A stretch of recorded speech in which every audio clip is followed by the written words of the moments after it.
بسم الله الرحمن الرحيم. بأحد الأزمنة الثلاث أعني الماضية والحال والاستقبال، أي حين يفهم ذلك المعنى عنها يفهم أحد الأزمنة الثلاثة أيضا مقارنا له أو من صفة. بسم الله الرحمن الرحيم. والأول مما يقترن بأحد الأزمنة الثلاثة.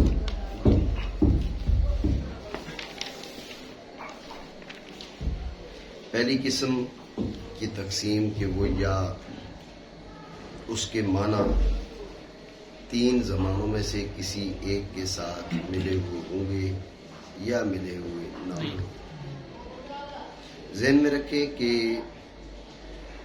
تین زمانوں میں سے کسی ایک کے ساتھ، یہ کہنے کی کئی وجوہات. ان میں سے ایک وجہ یہ ہے کہ بعض اوقات جو اسم ہے اس کے معنی بھی زمانے سے ملے ہوتے ہیں، لیکن یہاں پر بات ہے ازمنہ ثلاثہ میں سے کسی ایک سے ملنے کی. جیسے نا صبوح، صبح کی دودھ، غبوق، شام کی شراب. جی تو اب صبوح زمانے کے ساتھ یہ بھی ملا ہوا ہے، غبوق زمانے کے ساتھ اس کے معنی بھی ملے ہوئے ہیں. آپ سمجھ رہے ہیں؟ تو اب اگر فقط مطلق کسی زمانے کے ساتھ ملنے کی بات کریں تو پھر اس قسم کے اسماء کی وجہ سے اعتراض ہو سکتا ہے. اس اعتراض سے بچنے کے لیے ناویوں نے کہا بے احد الازمنۃ الثلاثہ، مطلق کسی زمانے کے ساتھ اقتران مراد نہیں ہے، بلکہ ازمنہ ثلاثہ میں سے کسی ایک کے ساتھ اقتران مراد ہے. بات آپ سمجھے؟ دوبارہ سمجھے توجہ سے. یہ متن پہ ابھی ہم بات کر رہے ہیں کہ یقترن بأحد الازمنۃ الثلاثۃ، تین زمانوں میں سے کسی ایک کے ساتھ مقترن ہو. تو تین زمانوں میں سے کسی ایک کے ساتھ ہی کیوں کہتے ہیں؟ سیدھے سیدھا کہہ دیں بے زمانے کے ساتھ مقترن ہو. تو میں نے آپ کو بتایا کہ بعض اسماء بھی ایسے ہیں جن کے معنی کسی زمانے کے ساتھ مقترن ہوتے ہیں. تو اسم کے معنی زمانے سے مقترن ہوتے ہیں. جیسے صبوح اس کے معنی زمانے سے مقترن ہے، غبوق اس کے معنی زمانے کے ساتھ مقترن ہے. لیکن یہاں پر مراد مطلق زمانے سے اقتران نہیں ہے، بلکہ ماضی، حال یا استقبال کے ساتھ اقتران ہے. ماضی، حال یا استقبال کے ساتھ اقتران ہے. اس لیے ناویوں نے بے احد الازمنۃ الثلاثہ کی قید لگا دی. تو یہ بہت سے ایسی اسماء جن کے معنی زمانے کے ساتھ مقترن ہوتے ہیں، ان کی وجہ سے وارد ہونے والے اعتراض سے وہ نجات مل گئی. بات سمجھے؟ یہ ان کو بول کے مزدوروں کو بھائی یار پڑھائی چل رہی تو تھوڑا احتیاط کریں، ٹھیک ہے نا؟ یہ جو اینٹیں لے کے جا رہے ہیں، بات آپ سمجھے نہیں سمجھے؟ ٹھیک ہے، مانا کریں. یا جڑے ہوئے ہوں وہ مانا تین زمانوں میں سے کسی ایک کے ساتھ.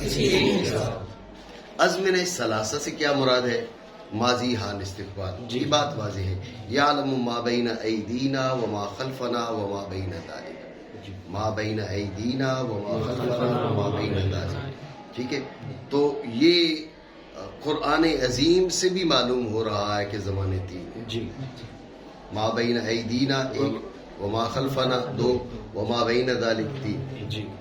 بات سمجھ رہے ہو نہیں؟ تو قرآن عظیم سے سب کچھ پتہ چلتا ہے، لیکن یہ کہ وہ پتہ کرنے کے لیے اس کے لیے نگاہ کی ضرورت ہے. اللہ رب العالمین نے رسول اللہ صلی اللہ تعالی علیہ وسلم کی ذات والا کو ما کان و ما یکون، علوم اولین، علوم آخرین سب کچھ عطا فرمایا، اور قرآن کے ذریعے عطا فرمایا. ٹھیک ہے نا؟ قرآن کے ذریعے عطا فرمایا. حضور علیہ الصلوۃ والسلام کی نگاہ میں قرآن عظیم اولین و آخرین کا علم ہے. سمجھ رہے بات کو؟ ہمیں جو ہے اس کا ترجمہ ہی نہ آتا ہو تو پھر ہماری کمزوری ہے. تین زمانوں میں سے کسی ایک کے ساتھ مراد لیتا ہوں میں ماضی اور حال اور استقبال. جب انہوں نے کہا عن الماضی والحال والاستقبال، اس پر پھر اعتراض ہوتا ہے. اعتراض ہے کہ ماضی، یہ اس سے گزشتہ زمانہ سمجھ میں آ رہا ہے نہیں آ رہا؟ بولو. حال سے موجودہ زمانہ سمجھ میں آ رہا ہے نہیں آ رہا؟ جی. استقبال یا مستقبل اس سے آئندہ زمانہ سمجھ میں آ رہا ہے نہیں آ رہا؟ تو یہ اور کسی اسم سے اعتراض ہو یا نہ ہو، یہ جو اسماء ہیں ان زمانوں کے، ان زمانوں کے جو نام ہیں ان سے وہ زمانے سمجھ میں آ رہے ہیں. جب ان سے وہ زمانے سمجھ میں آ رہے ہیں تو یہ اسماء ضرور موجب اعتراض ہوں گے. جی سمجھے اعتراض؟ اس کا جواب دیتے ہوئے کہا کہ حین یفہم ذلک المعنی انہا، یعنی ان تلک الکلمہ یفہم احد الازمنۃ الثلاثۃ ایضا مقارنا لہ. اقتران کے معنی بھی تو سمجھے، اقتران کے معنی بھی سمجھے. اقتران کے معنی یہ ہے کہ وہ معنی زمانے سے جڑے ہوئے ہیں، یعنی وہ معنی جب سمجھ میں آ رہے ہیں تو زمانہ بھی اس معنی کے ساتھ جڑ کے سمجھ میں آ رہا ہے. ماضی اب معنی سمجھ میں آ رہے ہیں تو زمانہ ان کے ساتھ جڑ کے سمجھ میں نہیں آ رہا، بلکہ وہ معنی اس کے خود زمانہ ہے. دونوں میں فرق ہے. معنی کا خود زمانہ ہونا اور معنی کا سمجھ آتے ہوئے زمانہ بھی سمجھ آنا، ان دونوں باتوں میں فرق ہے. بات ہے ذہن میں. یہ جو جملہ کہا حین یفہم ذلک المعنی انہا یفہم احد الازمنۃ الثلاثۃ ایضا مقارنا لہ، یہ اس اعتراض کا جواب ہے. دوبارہ سمجھے توجہ سے. جب کہا کہ آن الماضی والحال والاستقبال، تو یہاں پر اعتراض وارد ہو گیا. اعتراض یہ ہے کہ باقی سبوح غبوق وغیرہ ان سے تو آپ نے جواب دے دیا، لیکن وہ اسماء جو دالہ بر ازمنہ ہے، ازمنہ ثلاثہ ہے، ماضی خود ہے، حال، استقبال. جب ماضی بولا تو اس سے گزشتہ زمانہ سمجھ آیا نہیں آیا، حال سے موجودہ، استقبال اور مستقبل سے آئندہ. جی تو اب یہ وہ اسماء ہیں کہ جن سے احد الازمنۃ الثلاثہ سمجھ میں آ رہا ہے. احد الازمنۃ الثلاثہ سمجھ میں آ رہا ہے. یہ اعتراض تو اس کا جواب دیتے ہوئے کہا حین یفہم ذلک المعنی انہا ان تلک الکلمہ، جب وہ معنی سمجھ میں آئے یفہم احد الازمنۃ الثلاثۃ ایضا مقارنا لہ، اس سے جڑ کے سمجھ میں آئے، اس سے جڑ کے سمجھ میں آئے. جب وہ معنی سمجھ میں آئے اس معنی سے جڑ کے زمانہ بھی سمجھ آئے. یہ دو زمانوں میں سے کوئی ایک. اب الماضی، اب اس سے زمانہ سمجھ میں آ رہا ہے، لیکن وہ زمانہ خود، اس کے جو معنی ہے وہ خود زمان ہے. ایسا نہیں ہے کہ معنی سمجھ میں آ رہا ہے تو جڑ کے زمانہ سمجھ میں آ رہا ہے. ضربا، اس نے مارا. جب کہا نا اس نے مارا، اب مارنا سمجھ میں آ رہا ہے اور ساتھ یہ سمجھ میں آ رہا ہے کہ زمانے سابق میں مارا. ٹھیک ہے، تو گزشتہ زمانہ سمجھ میں آ رہا ہے نہیں آ رہا. اس انداز کا اقتران مراد ہے. یضرب، وہ مارتا ہے، وہ مارے گا. توجہ ہے. تو اب مارنا سمجھ میں آ رہا ہے لیکن ساتھ اس کا زمانے حال یا زمانے استقبال سے اقتران بھی سمجھ میں آ رہا ہے. توجہ ہے. یعنی جب سمجھا جائے، جب سمجھے جائیں وہ معنی اس کلمہ سے، وہ معنی اس کلمہ سے کہ یہ اس قید کا فائدہ اوپر گزر چکا ہے. بنفسہا فی الفہم انہا میں. ٹھیک ہے نا. سمجھے جائے وہ معنی اس کلمہ سے سمجھا جائے تین زمانوں میں سے کوئی ایک بھی. تو اب یہ بھی اس کے ساتھ سمجھ میں آ رہا ہے. الماضی وہ ہی سمجھ میں آ رہا ہے، وہ ہی اور وہ بھی، اس میں فرق ہے نا. ٹھیک ہے. اس کے ساتھ مقارن ہو کر. ٹھیک ہو گیا. جی. او من صفتها لا يقترن ذلك المعنى في الفهم انها مع احد الازمنة. سوال کریں. جی. ایک زمانے کے ساتھ ملا ہو، جیسے ترجمہ کرتے ہیں ادری ہوگا، مارتا ہے یا مارے گا، اس کے اندر تو دو زمانوں کا اہتمام ہے. دیکھیے یہ اعتراض تو مشہور ہے. جو اعتراضات مشہور ہوں ان کے ادا کا کوئی فائدہ نہیں ہوتا. اصل میں جب انہوں نے کہا نا احد الازمنۃ الثلاثہ، تو اس سے مضارع سے اعتراض وارد ہوتا ہے کہ بھئی مضارع تو دو زمانوں کے ساتھ جڑا ہوا ہے. تو اس کا پہلا جواب ہے کہ بھئی دو زمانوں کے ساتھ جو جڑا ہوا ہے یہاں پر کیا ہو گیا؟ وہ آ گیا اسپیس فل ہو گیا. چل رہی. چلو مہربانی. تو پہلا جواب یہ دیا جاتا ہے کہ جب کہا عہد الازمنۃ الثلاثہ، تو عہد الازمنۃ الثلاثہ جو ہے وہ فعل ہے، تو اگر دو زمانوں سے جڑا ہوا ہے تو طریقہ اولا فعل ہے۔ عہد الازمنۃ الثلاثہ کا مطلب یہ نہیں کہ ایک سے جڑا ہوگا تو فعل ہوگا، دو سے جڑا ہوا تو فعل نہیں نہ ہو، مطلب یہ اس کا عقل درجہ بتایا جا رہا ہے کہ 3 زمانوں میں سے کسی ایک کے ساتھ ملا ہوا۔ ایک جواب یہ دیا جاتا ہے۔ دوسرا جواب یہ دیا جاتا ہے کہ جو فعل ہے، فعل مضارع، وہ 2 زمانوں سے جڑا ہوا ہے ہی نہیں، وہ کسی ایک زمانے سے جڑا ہوا ہے۔ پھر اس میں اختلاف ہے کہ حقیقی طور پر وہ ماضی سے جڑا ہوا ہے، وہ حال سے مقترن ہے یا مستقبل کے ساتھ مقترن ہے، اس میں اختلاف ہے۔ جو بھی آپ رائے لے لیں، آپ حال والی لے لیں یا استقبال والی لے لیں، بہر صورت واحد الازمنۃ الثلاثہ وہ مقترن ہے۔ اس میں آنی الماضی اور حال والے استقبال کرنے کی حاجت تھی، کیونکہ مشغول یہی زمانے ہیں اور یہی زمانے ہونے تھے۔ لیکن جو اگر مشہور ہیں تو اس کی وضاحت میں کوئی حرج نہیں ہے۔ بحد الازمنۃ الثلاثہ 3 زمانوں سے کسی ایک، یہ احتمال ہو سکتا ہے کہ صبح، دوپہر، شام، تو اس اعتبار سے جیسے ہم سحور، صبح کی دودھ، غبوق، شام کی شراب، ٹھیک ہے، تو اس یہ احتمال ہو سکتا ہے، بلکہ ہے احتمال اس کی ازالہ کی۔ ٹھیک ہو گیا جی۔ أو من صفتها ألا يقترن ذلك المعنى في الفهم أنها مع أحد الأزمنة الثلاثة. پڑھے القسم الثاني وهو ما يدل على معنى في نفسها غير معنی نہیں، دیکھیں بات ذہن میں رکھیں کہ جو مانن اور اس قسم کے کلمات ہیں، اسماء ہیں، اگر وہ مضاف ہوں گے تو آپ ان کی تنوین نہیں پڑھیں گے جی اگر ان پہ الف لام ہوگا تو تنوین نہیں پڑھیں گے جی یہ 2 حالتیں جب آپ تنوین نہیں پڑھیں گے، اس کے علاوہ آپ تنوین پڑھیں گے جی۔ علی معنی علی جی۔ معنن۔ على معنى في نفسها غير مقترن بأحد الأزمنة الثلاثة الاسم. یہ غیر و مقترن کیوں پڑھا؟ اب ایسے بھی نہ کرنا یار، اچھا پڑوس کا نقصان تو نہیں ہو رہا، یہ بھی ہوتا ہے۔ غیر مقترن پڑھنا، مانن کی صفت ہے یار، کیا کر رہے ہیں؟ غير مقترن بأحد الأزمنة الثلاثة الاسم وهو بس معقول. وہ بات ہو۔ اب یہ گفتگو ان قیود کی اور جو شرع کی اغراض ہیں وہ پہلے بیان ہو چکی ہے، ٹھیک ہے نا۔ ماتن رحمہ اللہ تعالیٰ نے فرمایا اولا، یہ اولا اوپر بھی گزرا تھا۔ شارح علیہ الرحمٰن نے او من صفتها اللہ سے اشارہ کر دیا کہ اس کا عطف کس پر ہوگا، جی ٹھیک ہے۔ ذہن میں رکھے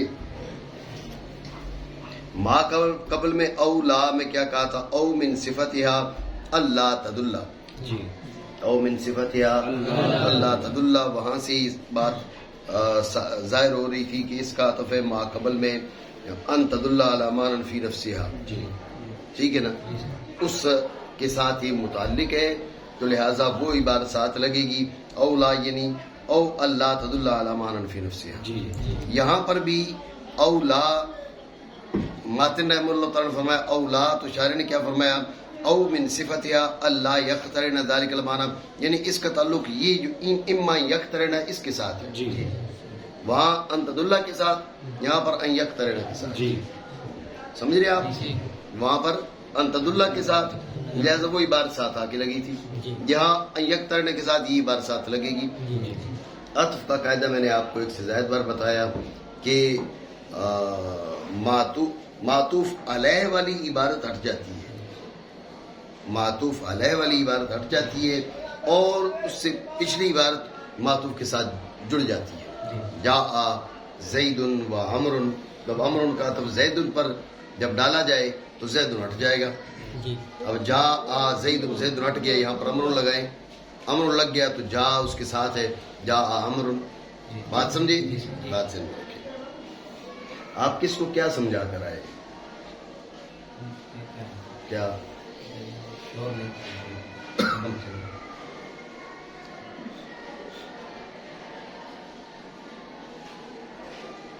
مانا کرے یا اس کلمہ کی صفت سے ہے کہ نہ مقترن ہوں، اگر اللہ یقترن، اللہ یقترن تو وہاں پر تھا ان تدل، مراد خود کلمہ تھا، یہاں پر ایک اقتران جو ہے کلمہ کا اقتران مراد نہیں ہے، کلمہ کے معنی کا اقتران ہے، اس لیے انہوں نے اس ضمیر کا جو مرجع ہے وہ بھی بتا دیا.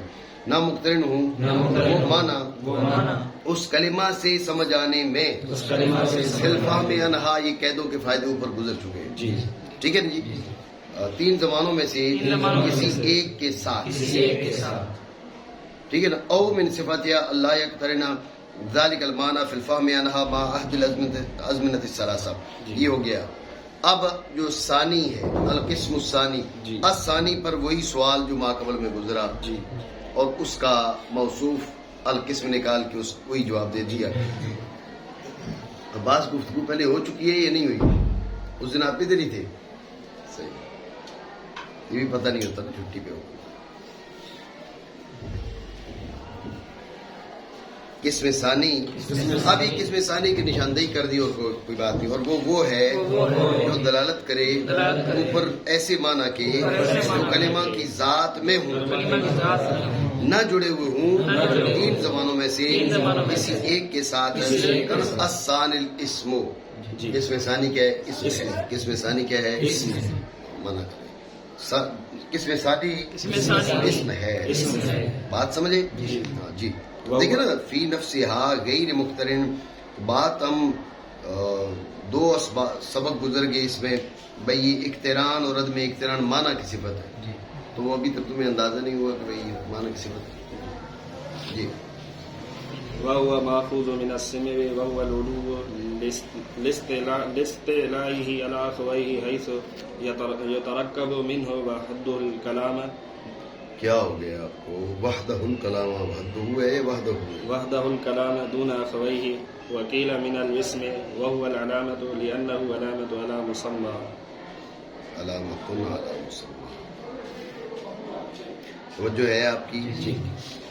بات سمجھیں کہ تعریفیں گزر چکی ہیں، حرف کی تعریف بھی ہو چکی ہے، اسم کی بھی ہو چکی ہے. اب اس کو روکیے. تو حرف کا جو اصل مأخذ ہے کہ حرف کس سے ماخوذ ہے، پھر وجہ تسمیہ یہ بیان کی تھی، اسم کس سے ماخوذ ہے اور فعل کس سے ماخوذ ہے یہ بھی بیان کر رہے ہیں، اور کوئی بات نہیں. ٹھیک ہے. تو کہا الاسم، اسم کس سے ماخوذ ہے اس کے بارے میں اختلاف ہے. ایک رائے یہ ہے کہ یہ سمون سے ماخوذ ہے. سمون، سمون، سمون. سین میں تینوں احتمالات ہیں، احتمالات نہیں بلکہ تینوں طرح سین پڑھا جاتا ہے. سمون، سمون، سمون، اس سے ماخوذ ہے. ایک رائے یہ ہے. اور دوسری رائے یہ ہے کہ یہ وسمون سے ماخوذ ہے. کس سے؟ وسمون سے ماخوذ ہے. یہ سمون سے ماخوذ ہو تو ذہن میں رکھیں یہ کیا ہے؟ یہ ناقص واوی ہے. ناقص واوی ہے. اگر یہ وسمون سے ماخوذ ہو تو یہ مثال واوی ہے. ٹھیک ہو گیا. اس کا سمون سے ماخوذ ہونا یہ بصریوں کی رائے ہے، اس کا وسمون سے ماخوذ ہونا یہ کوفیوں کی رائے ہے. ٹھیک ہے. تو مصنف شارح رحمہ اللہ تعالی نے اس کا سمون سے ماخوذ ہونا اس کو ترجیح دی ہے. آپ اسلوب گفتگو دیکھیں، وَهُوَ مَأْخُوذٌ مِنَ السِّمْوِ، وَهُوَ، یہ جزمی طور پہ کہا، یہ جزمی طور پہ کہا. اور جب وسم کی بات ہے کہا وَقِيلَ مِنَ الْوِسْمِ، اور یہ بھی کہا گیا ہے کہ بھائی وسم سے. قیلا صیغہ تمریز ہے، ذوف کی طرف اشارہ کر دی. تو لہٰذا یہ انداز ہے ترجیح کا. انہوں نے ترجیح اس بات کو دی ہے یہ سمون سے ماخوذ. بھائی سمون سے ماخوذ ہونے میں رجحان کیا ہے؟ بعض نے کہا بھی چونکہ ان کا مختار ہے اس لیے انہوں نے کہہ دیا بھائی یہ سمون سے ماخوذ ہے. ان کی نظر میں بصریوں کا مذہب مختار ہے اس لیے انہوں نے سمون سے ماخوذ ہونا کہہ دیا. بات آپ سمجھے؟ تو ایک بعض نے یہ کہا، لیکن حقیقت یہ ہے کہ سمون سے ماخوذ ہونا اس کا رجحان اسی میں ہے. کیوں؟ اس لیے کہ آپ گردانے دیکھیں، آپ اس سے فعل کا اشتقاق دیکھیں، سما یسمی تسمیتن. سمجھے نا؟ سما یسمی تسمیتن. اگر یہ اصل میں وسمن ہوتا تو سما کے بجائے وسما یوسم